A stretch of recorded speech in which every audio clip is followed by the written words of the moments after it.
What a fine day it is, isn't it everybody?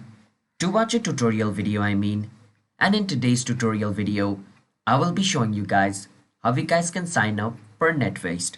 Now NatWest is a bank. So basically if you want to create an online banking account in it, first you need to have a regular bank account in it. Alright, so I hope you guys already have that.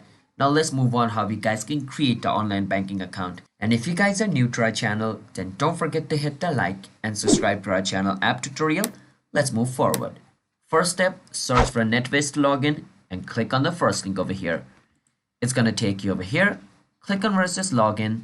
Over here, scroll a bit down and click on sign up here. Now once you're over here, you want to choose the type of account you have and then enter the information according to the type of account you have. After filling up the information, click on next.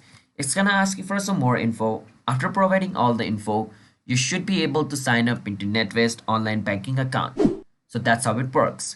So don't forget to hit that like and subscribe everybody, and bye bye.